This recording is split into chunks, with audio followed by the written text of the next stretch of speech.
হলো এবং সেই সুযোগ করে দেওয়ার জন্য ছাত্রদলকে আন্তরিকভাবে ধন্যবাদ।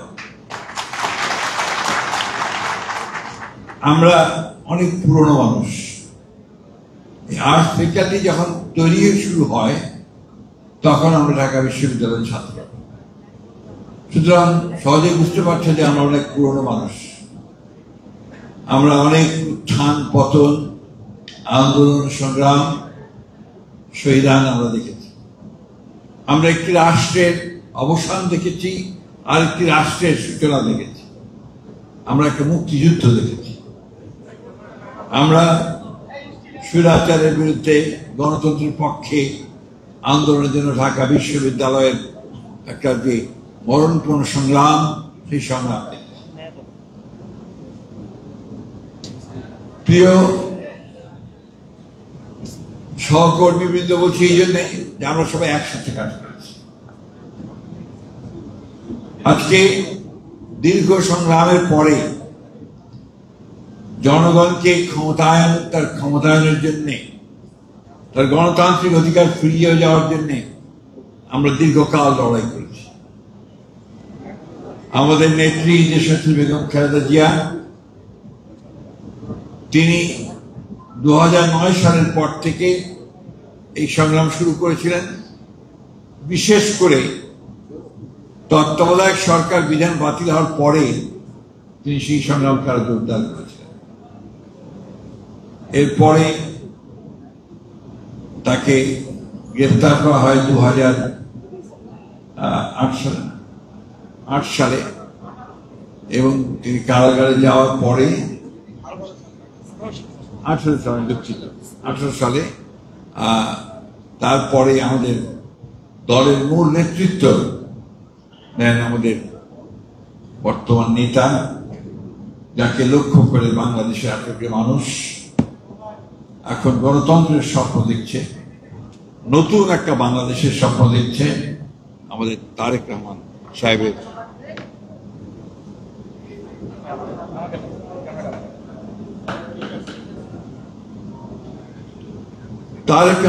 নেতৃত্বে আমরা সেই গণতন্ত্রের আন্দোলন করেছি এবং সফল হয়েছি। আমি অতীতের আলোচনা খুব বেশি যাব না। আমরা এই দীর্ঘ 15 বছরে একটি গণতান্ত্রিক দল, বাংলাদেশ জাতীয়তাবাদী দল, আমার জানা নেই পৃথিবীর ইতিহাসে কোন লিবারেল ডেমোক্রেটিক পার্টি এত ত্যাগ স্বীকার করেছে কিনা। এর 60 লক্ষ মানুষের বিরুদ্ধে মিথ্যা মামলা হয়েছে, প্রায় 1700 নেতা কর্মীকে গুম করা হয়েছে। গুম শব্দটা আগে আমরা জানতাম না। আমরা ল্যাটিন আমেরিকার ইতিহাস পড়তাম, তখন শুনতাম যে সেখানে হয়।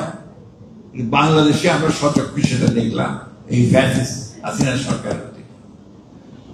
আমাদের প্রায় 20,000 নেতা কর্মীকে এক্সট্রা জুডিশিয়াল কিলিং এবং বিভিন্নভাবে হত্যা করা হয়েছে। সবচেয়ে বড় কথা, আমাদের নেত্রী দেশনেত্রী বেগম খালেদা জিয়াকে সম্পূর্ণ মিথ্যা মামলায় জড়িয়ে 6 বছর কারাগারে আটক করা হয়েছে। আমাদের নেতা যেমন তারেক রহমান সাহেবকে মিথ্যা অভিযোগ দিয়ে শারীরিক নির্যাতন করে তাকে বিদেশে নির্বাসিত করা হয়েছে।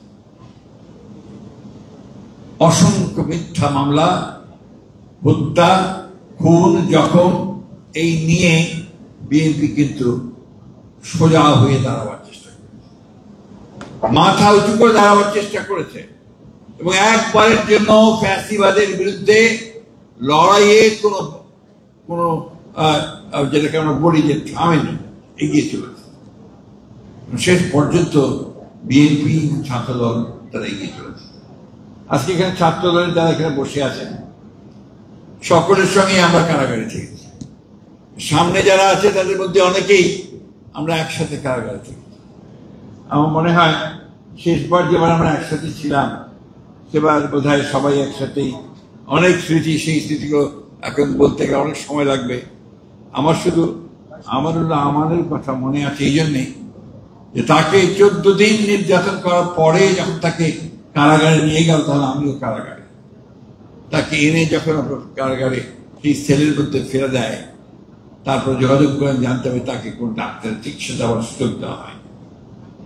পায়ের নখ সব তুলে নিয়েছিল, হাঁটতে পারছিল না। এটা একটা ঘটনা বললাম। এরকম তোমাদের ছাত্র দলের অসংখ্য ছেলে আছে যারা এই নির্যাতন সহ্য করেছে, অসংখ্য। শুধু ঢাকায় না, সারা দেশে। তোমাদের ছাত্র দলের ছেলেরা দেশে থাকতে না পেরে, গ্রামে থাকতে না পেরে ঢাকায় চলে এসেছে, রিক্সা চালিয়েছে, অটো চালিয়েছে, বাইক চালিয়েছে, এমনকি এই যে বড় বড় বাড়ি তৈরি হয় তার গার্ডের চাকরি করেছে। এই যে ত্যাগ, এই ত্যাগ করেই কিন্তু আজকে এই একটা সুযোগ তৈরি হয়েছে। আমি কারোর বিরুদ্ধে কোনো কথা বলতে চাই না, অনেকে অনেক কথা বলছেন। আমি শুধু একটা কথা বলতে চাই যে আজকে এই সুযোগটা বাংলাদেশের জনগণ, একটা কথা কিছুক্ষণ আগে আজকে প্রথম আলোতে সাইমন পারভেজের লেখা একটা পড়ছিলাম, যে কৃতিত্ব কার, কৃতিত্বের দাবিদার অনেকেই করছেন, তাই না? দাবি করছেন, নেতা হয়ে গেছেন, বড় বড় নেতা হয়ে গেছেন। এখন এই কৃতিত্ব আসলে জনগণের, বাংলাদেশের মানুষের। সমগ্র মানুষ এক হয়ে গিয়েছিল। যে গ্রামের কৃষক, কারখানার শ্রমিক, অত্যন্ত আধুনিক মেয়ে, স্টুডেন্ট লিডার অথবা ছাত্রী, ইউনিভার্সিটি ছাত্রী, আবার হিজাব পড়া, বোরখা পড়া ছাত্রী, সব মিলে শিক্ষক শিক্ষয়িত্রী সব মিলে আমরা এক হয়ে গিয়েছিলাম, তাই না? একটাই মাত্র আমাদের লক্ষ্য ছিল যে আমরা একটা গণতান্ত্রিক বাংলাদেশ। কথাটা খুব স্পষ্ট, এখানে কোনো রাজঘাট নেই। আমরা একটা লিবারেল ডেমোক্রেসি চাই, আমরা একটা উদারপন্থী গণতন্ত্র চাই। কারণ এর জন্যই আমরা 1971 সালে স্বাধীনতার যুদ্ধ করেছিলাম। সেদিনও প্রায় 30 লক্ষ মানুষ শহীদ হয়েছিল, আমাদের মা বোনদের সম্ভ্রম নষ্ট হয়েছিল। সেই কথাগুলো আজকাল কেউ উচ্চারণ করে না, কিন্তু সেটাই ছিল আমাদের ভিত্তি। সেই ভিত্তিটার উপর করেই আমরা কিন্তু সামনের দিকে এগিয়ে আজ পর্যন্ত এইখানে এসেছি। অনেকেই হতাশ হয়ে যাচ্ছেন আপনারা, আমাদের নেতা কর্মীরা অনেকেই হতাশার কথা বলেছে, দুঃখের কথা বলেছে, ক্ষোভের কথা বলেছে। কিন্তু আমি আমার এই বয়সে, অনেক বয়স হয়েছে, আমি কিন্তু এতটুকু হতাশ নেই। বাংলাদেশের এই ভূখণ্ডের মানুষের এটাই হচ্ছে ইতিহাস। লড়াই করে করে বাংলাদেশের মানুষ বেঁচে থাকে এবং ঝড় ঝঞ্ঝা, সাইক্লোন, সমস্ত প্রাকৃতিক দুর্যোগকে উপেক্ষা করে বাংলাদেশের মানুষ বাঁচার স্বপ্ন দেখে। এবং একটা জিনিস খেয়াল করে দেখবেন যে রিক্সা চালায়, রিক্সা চালক, রিক্সা শ্রমিক ভাই, সে পর্যন্ত যখন রিক্সা চালানোর পরে একটা গাছের ছায়া আসে, রিক্সা থেকে একটু আরাম করে, তখন তাকে কি আপনি জিজ্ঞেস করেন, ভাই কেমন আছেন? দেখবেন খুব হেসে উত্তর দেবেন, ভালো আছে। তো প্রত্যেকটি মানুষের মুখে একটা হাসি আছে, এত কষ্ট, এত ত্যাগ স্বীকার করে। আজকে সেই আন্দোলনটা, আজকে এটাকে আমি একটা বলি যে 1971 সালের যে স্বাধীনতা যুদ্ধ, পরবর্তীকালের যে স্বাধিকারের জন্য স্বৈরাচারের বিরুদ্ধে যে আন্দোলন, সবকিছু করে এই যে সংগ্রাম, এই যে গণ অভ্যুত্থান, এটা আমাদের কিন্তু একটা সম্পূর্ণ নতুন একটা সম্ভাবনার দ্বার খুলে দিয়েছে, নতুন বাংলাদেশ নির্মাণ করবার। আমাদের নেতা যারা তারেক রহমান সাহেব সম্পূর্ণ নতুন করে স্বপ্ন দেখাচ্ছেন। আজকে নয়, 2016 সালে দেশনেত্রী বেগম খালেদা জিয়া ভিশন 2030 দিয়েছিলেন রেইনবো নেশন তৈরি করার জন্য। সেখানে তিনি আজকের এই সংস্কারের কথাগুলো, যারা এখন এই কথাগুলো বলছে, আমাদের পণ্ডিতেরা, কেউ আমেরিকা থেকে, কেউ যুক্তরাষ্ট্র থেকে, বিভিন্ন জায়গা থেকে, ইউনিভার্সিটি থেকে পাশ করে এসছেন, এই কথাগুলো তখন দেশনেত্রী বেগম খালেদা জিয়া ভিশন 2030 বলেছিলেন। এবং আমরা যখন এই ফ্যাসিস্ট হাসিনা সরকারের বিরুদ্ধে ঐক্যবদ্ধ লড়াই শুরু করলাম, অন্যান্য দলগুলোর সঙ্গে কথা বললাম, করে বাম ডান সমস্ত দলগুলোকে যখন একখানে নিয়ে আসলাম, আমরা কিন্তু আলোচনার মাধ্যমে আবারও ওই রাষ্ট্র সংস্কারের আমরা কর্মসূচি গ্রহণ করেছিলাম। কারণ আমরা উপলব্ধি করেছিলাম যে বর্তমান যে রাষ্ট্র কাঠামো আছে, এই রাষ্ট্র কাঠামোর মধ্য দিয়ে বাংলাদেশের মানুষের আশা আকাঙ্ক্ষা পূরণ হবার নয়। সেই জন্যই আমরা সেই 31 দফা সেদিন কর্মসূচি দিয়েছিল। বন্ধুরা খেয়াল করে দেখবেন যে 5ই আগস্টের পরে ওদের সম্ভবত 7ই আগস্ট আমরা একটা জনসভা করেছিলাম পার্টি অফিসের সামনে, তাই না? সেই 7ই আগস্টে আমাদের সব শেষে ভাষণ দিয়েছিলেন আমাদের দেশনেত্রী বেগম খালেদা জিয়া। হাসপাতাল থেকে 4-5টা লাইন বলেছিলেন। কি বলেছিলেন? যে প্রতিশোধ নয়, প্রতিহিংসা নয়, বন্ধুত্ব, ভালোবাসা, সৌহার্দ্য নিয়ে আমাদেরকে আবার নতুন জাতি গঠন করতে হবে। আমাদের নেতা তারেক রহমান সাহেব ওই একই কথা বারবার বলেছেন যে আসুন আমরা ভুলে যাই, আমরা নতুন করে আবার স্বপ্ন দেখি এবং সেই স্বপ্নকে বাস্তবায়িত করি, একটা সত্যিকার থেকে সমৃদ্ধ বাংলাদেশ গঠন করবার। বলেই থেমে থাকেননি, তিনি প্রতিনিয়ত কাজ করছেন যে কিভাবে বাংলাদেশের এই একদম ফোকলা হয়ে যাওয়া অর্থনীতি, চুরি ডাকাতি করে লুটপাট করে যাকে শেষ করে দেওয়া হয়েছে, তা কি করে টেনে তোলা যায়। তিনি প্রতিদিন কথা বলছেন অর্থনীতিবিদদের সঙ্গে, দেশের বাইরের যারা প্রখ্যাত অর্থনীতিবিদ আছেন তাদের সঙ্গে তিনি কথা বলছেন। কি করে গ্রামের আমার সেই খেটে খাওয়া মানুষগুলোকে মুখে একটু হাসি ফোটানো যায়, তার জন্য সেচের ব্যবস্থা, বীজের ব্যবস্থা, পানির ব্যবস্থা কি করা যায় তার জন্য তিনি কাজ শুরু করেছেন। ফার্মার্স কার্ড তৈরি করেছেন, যাতে করে ইতিমধ্যে তৈরি করে ফেলেছেন, যাতে করে ভবিষ্যতে জনগণ যদি আমাদেরকে ভোট দিয়ে ক্ষমতা নিয়ে আসে আমরা জনগণের কাজ করতে পারি। কি করে বস্ত্র শিল্পকে টেনে তোলা যায়। বন্ধুগণ, আপনারা তো গর্ব করতে পারেন এই দেশে যা কিছু মহান অর্জন হয়েছে বিএনপির হাতে। কারণ 1971 সালে যে স্বাধীনতা যুদ্ধ হয়েছিল, বাংলাদেশে যে স্বাধীনতা ঘোষণা করা হয়েছিল, সেদিন যিনি ঘোষণা করেছিলেন তিনি আমাদের দলের প্রতিষ্ঠাতা শহীদ প্রেসিডেন্ট জিয়া রহমান। আপনি গর্ব করতে পারেন যে একজনের শাসন ব্যবস্থা বাকশাল থেকে তাকে সামনে নিয়ে এসে যে প্রথম যে রাজনৈতিক সংস্কার করা হলো, একটা মুক্ত একটা রাজনীতি, একটা বহুদলীয় গণতন্ত্র, এটা কিন্তু শহীদ প্রেসিডেন্ট জিয়া রহমান হয়েছে।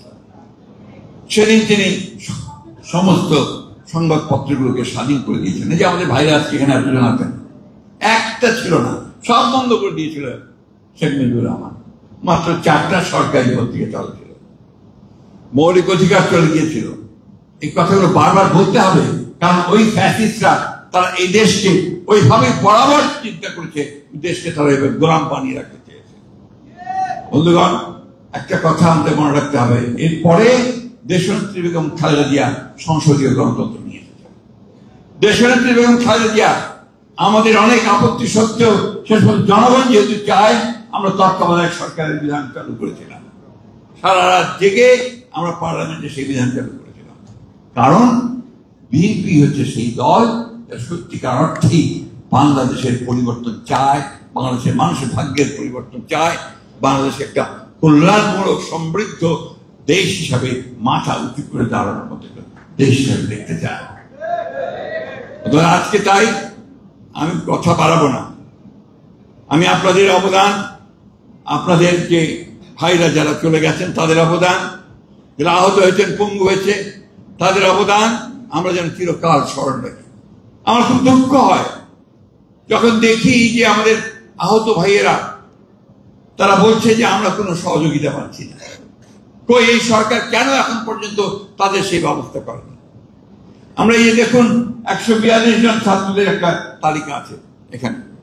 আমি জিজ্ঞেস করছিলাম এখন এদের নামগুলো এখন পর্যন্ত গেজেটেড হয়েছে কিনা, তারা বলল যে না হয়।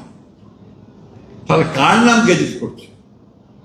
যারা প্রাণ দিয়েছে তাদের নাম যদি গেজেট ভুক্ত হয় তাহলে কার নাম দিয়েছে?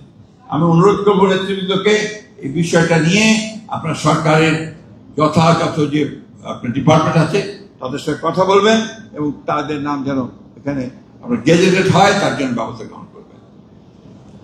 দ্বিতীয় কথা যেটা আমি আগেও বলেছি যে আমরা তো আপনার ফ্যাসিস্ট মুক্ত হয়েছি, সুযোগ সৃষ্টি হয়েছে নতুন একটা গণতান্ত্রিক একটা ব্যবস্থা ফিরিয়ে নিয়ে আসার, তাই না? কিন্তু ষড়যন্ত্র তো থেমে নাই। যে কথা কিছু আগে আপনারা বলেছেন যে ফ্যাসিবাদ তো এখনো শেষ হয়ে যায়। আজকে লক্ষ্য করে দেখুন যে পরিকল্পিতভাবে এই গণতন্ত্র যেন উত্তরণ না ঘটে তার জন্য কাজ শুরু হয়েছে। সোশ্যাল মিডিয়াতে বিভিন্নভাবে কাজ করা হচ্ছে, নেতাদের বিরুদ্ধে কথা বলা হচ্ছে। এমনকি আমার নেতা তারেক রহমান সম্পর্কে অশ্লীল অশ্রাব্য ভাষায় কথা বলা হচ্ছে। এটা কেন করা হচ্ছে? ভয়ে পেয়ে। তারা ভয় পেয়েছে তারেক রহমান তো জাতীয় নেতা হিসেবে অলরেডি প্রতিষ্ঠিত হয়ে গেছেন, সুতরাং তিনি যদি ফিরে আসেন তাহলে তারা যাবে কোথায়? আমি এটুকু আশ্বাস দিতে পারি তাদেরকে যে তারা সঠিক জায়গায় থাকবে। প্রিয় বন্ধুগণ, এই কথাগুলো আমাদের মাথায় রাখতে হবে। আমাদের সংগ্রাম শেষ হয়ে যায়নি। আমাদের যে শত্রু চতুর্দিকে, আমাদের শত্রু মানে কি? গণতন্ত্রের শত্রু, বিএনপির শত্রু না, মনে রাখবেন। BNP is democracy, BNP is freedom, BNP হচ্ছে উন্নয়ন, ডেভেলপমেন্ট। এই কথা মাথায় রাখবেন। আমরাই করেছি, এটা আমরাই করবো, ভবিষ্যতে আমরাই বাংলাদেশকে একেবারে উন্নয়নের চরমে নিয়ে যাবো। আপনারা নেবেন, ইয়াং জেনারেশন। আমরা হয়তো থাকবো না, কিন্তু আমরা দেখবো যে আপনারাই সেখানে নিয়ে গেছেন। আজকে ওই জন্যে এদের কোনো পাতা ফাঁদে আমরা পা দেব না। এরা ফাঁদ পাচ্ছে, আমাদেরকে প্রভোগ করছে যে আমরা যেন আমরা ঝাঁপিয়ে পড়ি, প্রতিবাদ করি, কনফ্রন্টেশন করি, এমন একটা অবস্থা তৈরি করি যেন গণতন্ত্রের উত্তরণটা ব্যাহত হয়। এটাতে আমরা পা দেব না।